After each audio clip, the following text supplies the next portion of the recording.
The role of an MP in a Westminster system such as that practiced in Papua New Guinea is constitutionally defined by lawmaking, executive oversight, and national representation. However, a fundamental widespread confusion exists in PNG elections and governance. That is, the public expectation or perception that an MP's primary duty is not as a legislator but as a local service provider and project manager. And mind you, that confusion is not purely an organic misinterpretation by the electorate. Rather, it is institutionalized by policy reforms. The most critical shifts occurred with the 1995 Organic Law on Provincial and Local Level Government Reforms and the establishment of the District Development Authority in 2014. These reforms effectively dismantled or weakened the sub-national government structures and replaced them with the MP as the direct agent of development. So obviously, these changes gave the MP direct control over millions of kina through the DSIP and PSIP funds.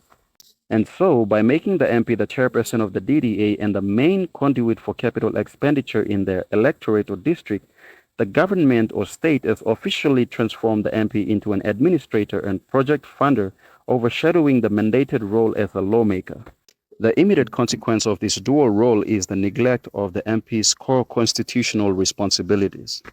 So obviously, when an MP's political survival is tied to the visible delivery of local projects, such as a new road or bridge or classroom or even financial contributions like in house cries, the incentive to engage in rigorous national policy or lawmaking diminishes. So as a direct result of this, we get things like weak oversight, right? Member and focusing time na energy blame, priority blame managing DSIP funds and attending to the local demands of his electorate or district, meaning that parliamentary attendance, committee work, and the scrutiny of national bills and the executive government overall suffers. As a byproduct of this, key reports suggest that PNG has hundreds of outdated, irrelevant laws. A parliament focused on local project management lacks the institutional drive and political will to undertake the necessary, complex, and time-consuming work of legislative review and reform that is crucial for national modernization. And all of that leads to executive dominance. A weak, distracted parliament is easily overrun or dominated by the executive or the cabinet.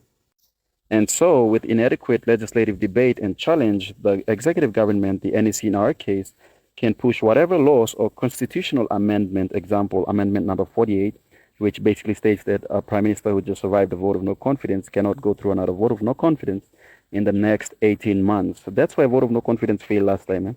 It's because of things like this, all right? So anyways, the root of the problem is cemented by the voter-politician relationship, which operates on a powerful system of clientism.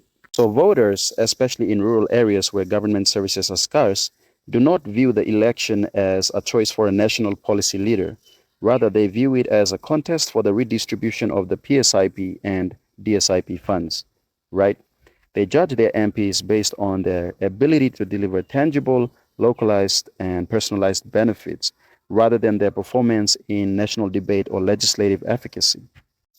So this vicious cycle ensures that the misconception persists, trapping the political system in a high turnover, low accountability model where national development takes a backseat to localized patronage. I hope you learned something useful today. Don't forget to drop a comment, your 2 cents, leave it a like, subscribe for more compelling discussions like this. Peace out.